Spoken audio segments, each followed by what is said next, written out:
Hello student, आज हम शुरू कर रहे हैं जो हमारा पार्ट ऑफ स्पीच है उसका दूसरा टॉपिक है प्रोनाउन। तो उसके बारे में हम आज पढ़ेंगे। इससे पहले जो नाउन है उसका पूरा वीडियो मैं आपको बता चुकी हूँ, उसकी एक्सरसाइजेज भी आपको करवा चुकी हूँ। तो आप चैनल की जो प्लेलिस्ट है उसमें जाके चेकआउट करें और उस वीडियो को देखें, उसके बाद में प्रोनाउन को रीड करें। तो आज हम इस वीडियो में आपको प्रोनाउन बताएंगे। प्रोनाउन क्या होते हैं, इनके टाइप्स कितने प्रकार के होते हैं और वो जो अलग अलग टाइप हैं वो किस तरह से यूज़ होते हैं, ये बात हम इस वीडियो में आज डिस्कस करेंगे। आपको वीडियो पसंद आए तो इसे लाइक करें, अपने दोस्तों के साथ में शेयर करें और चैनल को सब्सक्राइब करना ना भूलें। तो चलिए शुरू करते हैं। सर्वनाम। देखिए, सर्वनाम है, ये क्या है? Substitute of noun. ये नाउन का सब्स्टिट्यूट है, आपको ये समझना है।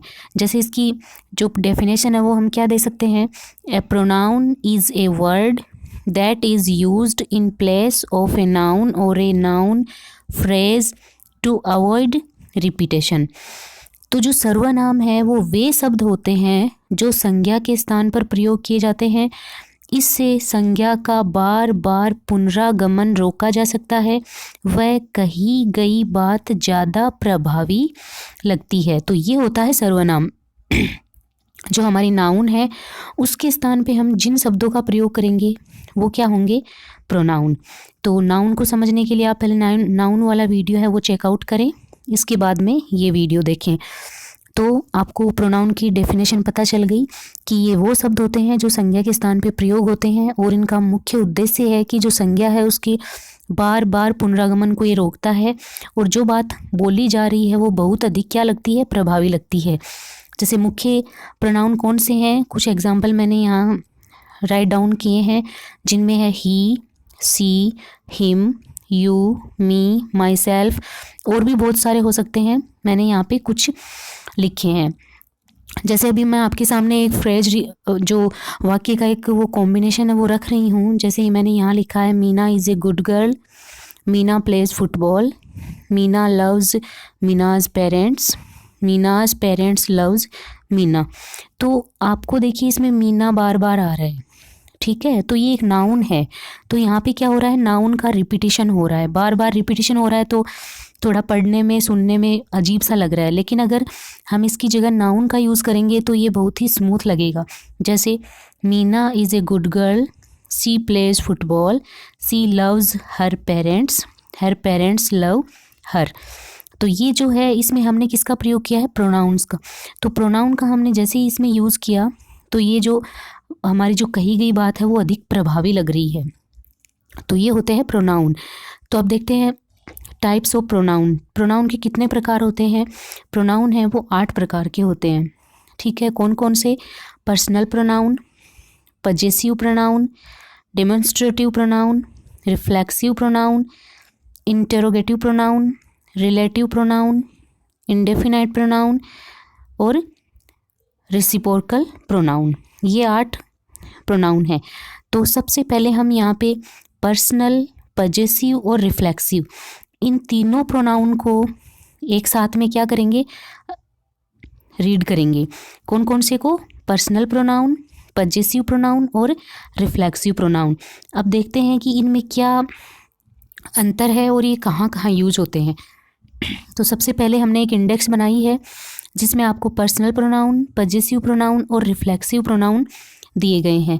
तो देखते हैं पर्सनल प्रोनाउन क्या है। पर्सनल जो प्रोनाउन है उसमें 2 केस आते हैं, एक सब्जेक्टिव केस आता है, एक ऑब्जेक्टिव केस आता है। तो जो भी प्रोनाउन सब्जेक्ट की जगह यूज़ होगा वो सब्जेक्टिव केस है, और जो भी प्रोनाउन है वो अगर ऑब्जेक्ट की जगह यूज़ हो रहा है तो वो ऑब्जेक्टिव केस है। जैसे पर्सनल प्रोनाउन है आई, यू, वी, दे, ही, सी और इट। ये सारे क्या हैं? पर्सनल प्रोनाउन हैं और उसमें भी सब्जेक्टिव केस के हैं। जैसे आई क्या है? आई है वो सिंगुलर है। यू सिंगुलर और प्लूरल दोनों रूप में यूज़ होता है। वी प्लूरल है, दे प्लूरल है, ही, सी, इट सिंगुलर है। उसी प्रकार से जो ये सब्जेक्टिव प्रोनाउन है इन्हीं का ऑब्जेक्टिव प्रोनाउन क्या होगा? तो ये देखते हैं, आई का होगा मी, यू का रहेगा सेम यू, वी का होगा अस, दे का देम, ही का हिम, सी का हर और इट का इट। तो आपको ये भी ध्यान रखना है कि सब्जेक्टिव और ऑब्जेक्टिव केस में दोनों में एक समान रहने वाला प्रोनाउन है वो है यू। यू सब्जेक्टिव में भी यू होगा और ऑब्जेक्टिव में भी यू होगा। तो ये तो हमारे हैं पर्सनल प्रोनाउन। इसके बाद में आते हैं पजेसिव प्रोनाउन। तो पजेसिव प्रोनाउन क्या होते हैं? पजेसिव प्रोनाउन वो होते हैं जिस पे अपन अधिकार जता सकें, मतलब एक अधिकारात्मक, इनको हम सर्वनाम बोल सकते हैं।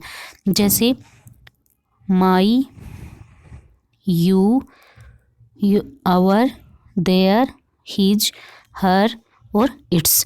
तो इनमें है, फिर इनका जो ऑब्जेक्टिव रूप आता है वो होगा माइन, माई का माइन, यू का योवर्स, आवर का अवर्स, देयर का देयर्स, हिज का हिज, हर का हर्स और इट का इट्स।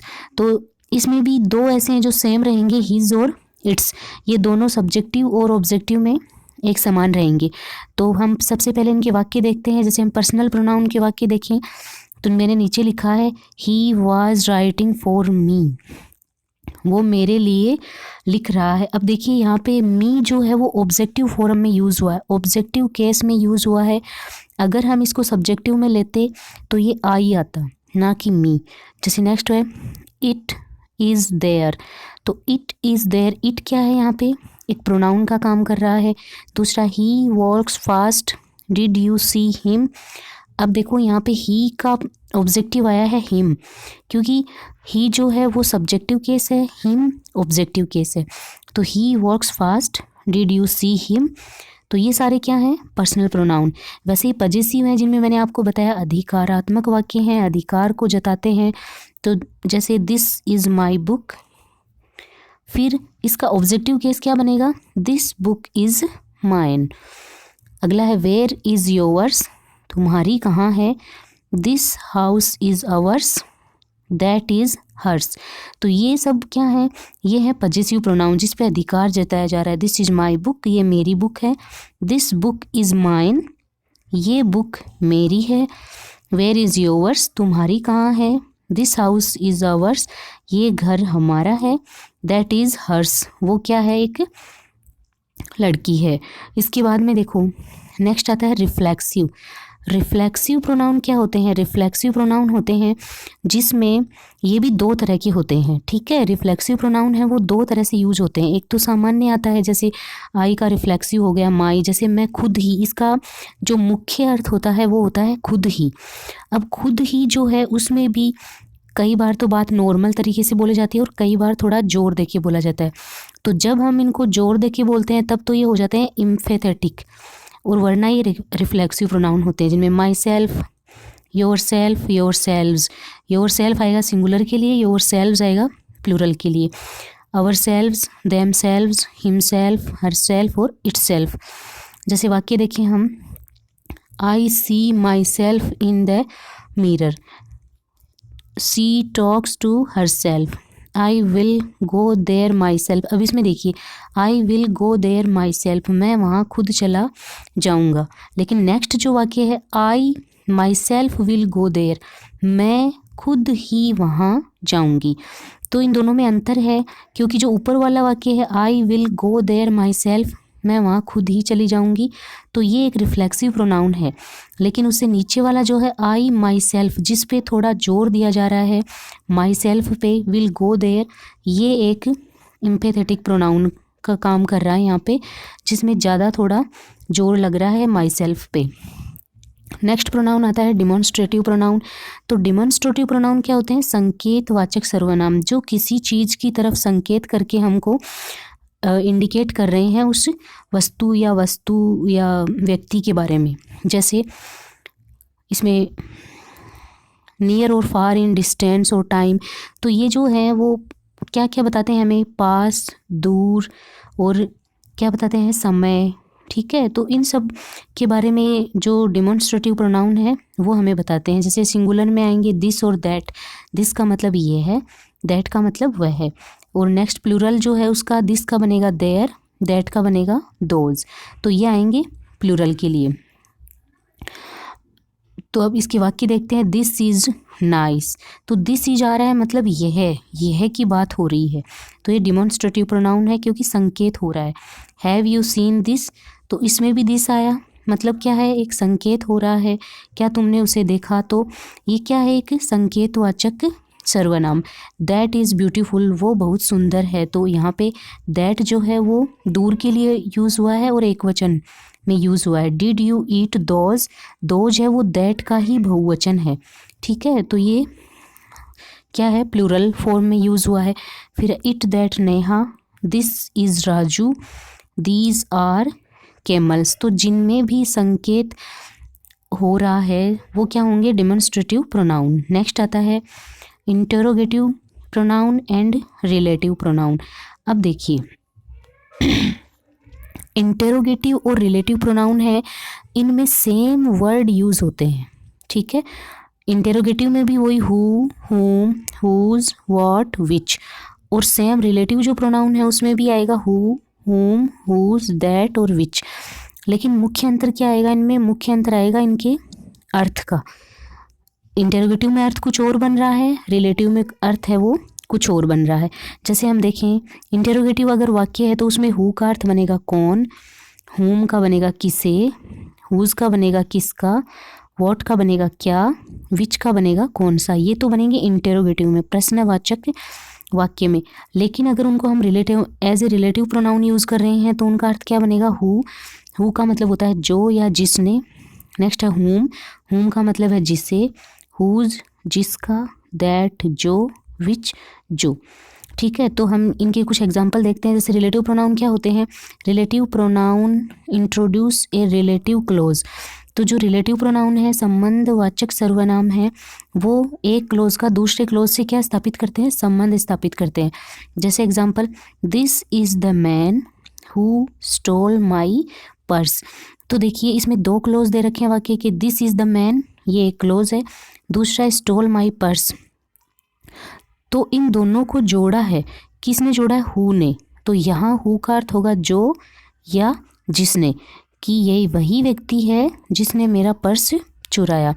नेक्स्ट है the boy whom I called last night is my friend, तो इसमें भी दो क्लोज हैं जिनको whom के द्वारा जोड़ा गया है, कि वो लड़का whom जिसे I called last night is my friend, तो ये इसमें क्या बना, रिलेटिव प्रोनाउन। अगला है the man whose shirts is blue is my brother, इसमें भी आपको दो क्लोज दिख रहे हैं और दोनों क्लोज को जोड़ा गया है, वो है हुज, हुज से जोड़ा गया है कि ये वही व्यक्ति है जिसका शर्ट ब्लू है, या फिर वो व्यक्ति जिसका शर्ट ब्लू है वो मेरा भाई है, ठीक है। वैसे इंटेरोगेटिव प्रोनाउन क्या होते हैं, ये एक तरह से क्वेश्चन पूछने का कार्य करते हैं। Interrogative pronoun is use to ask questions, जैसे हु इज़ गोइंग कौन जा रहा है, विच इज़ योर पेन तुम्हारा पेन कहाँ है, व्हाट हैपेंड क्या हुआ, व्हेन विल यू कम तुम कब आओगे, तो ये जो क्वेश्चन पूछने के पर्पज से अगर इनका यूज़ हो रहा है हु, हुम, हुज, व्हाट, विच का, तो वो इंटेरोगेटिव प्रोनाउन है।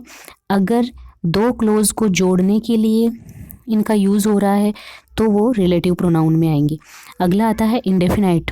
इंडेफिनाइट जो है उसके तो आपको अर्थ से ही पता लग रहा है, अनिश्चयवाचक सर्वनाम। तो ये क्या होता है, इसमें जिस भी वस्तु के बारे में बात की जा रही है वो निश्चित नहीं है। Does not refer to any specific person, thing और एनिमल, मतलब इसमें किसी भी स्पेसिफिक व्यक्ति, वस्तु या एनिमल की बात नहीं होगी, केवल वो अनिश्चित होगा। जैसे ये कुछ वर्ड हैं, some, one, none, many, somebody, everybody, nobody, anybody, few, each, all और सेवरल, इस तरह ये कुछ वर्ड हैं जो किस में रखेंगे, हम इंडेफिनेट प्रोनाउन में रखेंगे, अनिश्चयवाचक सर्वनाम में इनको रखेंगे। जैसे एग्जांपल देखें, one should not go there, ठीक है, तो इसमें वन जो है वो कोई निश्चित किसी के बारे में हमें नहीं बता रहा है, बल्कि ये एक अनिश्चित प्रोनाउन है। सम were writing, some were reading, अब देखो इसमें कुछ लोग लिख रहे थे, कुछ लोग पढ़ रहे थे, तो इसमें कुछ लोग, कुछ, सम, कुछ, तो कुछ है उसमें कुछ भी निश्चित नहीं है, इसलिए क्या है एक ये इंडेफिनेट प्रोनाउन है। None come to my house, nobody was taking tea, I meet 2 kids, one was very naughty. ये बोल रहा है कि मैं 2 बच्चों से मिली, एक तो उनमें बहुत शरारती था। तो अभी आपको ये नहीं पता कि कौन सा शरारती था, इसलिए ये क्या है अनिश्चयवाचक। Can anyone answer this question, क्या इस क्वेश्चन का आंसर कोई भी दे सकता है? तो इसमें भी कुछ भी निश्चित नहीं है कि कौन आंसर देगा, क्या होगा। फिर आते हैं रेसिप्रोकल प्रोनाउन। तो रेसिप्रोकल प्रोनाउन है वो होते हैं जिसमें क्या होता है, when each of 2 or more subject is acting in the same way towards the other। यानी इस प्रोनाउन में जो कभी भी सिंगुलर सब्जेक्ट है वो नहीं आएगा, वह क्रिया है वो एक ही होगी। सब्जेक्ट होंगे वो 2 होंगे, लेकिन दोनों की क्रिया क्या है वो एक होगी। जैसे एग्जांपल हम देखते हैं इसमें कुछ, ईच अदर और एनी अदर, ये दोनों ही जो वर्ड हैं वो रेसिप्रोकल प्रोनाउन में आएंगे कि जिनमें जो सब्जेक्ट हैं उन दोनों की क्रिया एक है और वो दोनों प्लूरल में आएंगे हमेशा। जैसे Ram and Rohan are talking to each other, मतलब क्या है, राम और रोहन है वो आपस में बात कर रहे हैं, मतलब इनकी क्रिया सेम है, सब्जेक्ट है वो सिंगुलर नहीं है, तो ये रेसिप्रोकल प्रोनाउन है। नेक्स्ट है they don't believe each other, वे एक दूसरे पे भरोसा नहीं करते। तो क्या है, दोनों की क्रिया सेम है और सब्जेक्ट जो है वो क्या है, प्लूरल है। They all know each other one another. तो ये जो इसके कुछ एग्जाम्पल हैं जिनमें हमें रेसिप्रोकल प्रोनाउन का पता चल रहा है। तो थैंक यू। अगर आपको वीडियो पसंद आए तो इसको लाइक करें, शेयर करें और चैनल को सब्सक्राइब करना ना भूलें। इसके बाद में हम प्रोनाउन की कुछ जो एक्सरसाइजेज हैं वो मैं आपके लिए नेक्स्ट वीडियो में लेके आऊँगी। तो तब तक के लिए आप ये वीडियो देखें, उसके बाद में हम सॉल्व करते हैं इसकी कुछ exercises. Thank you, thank for watching.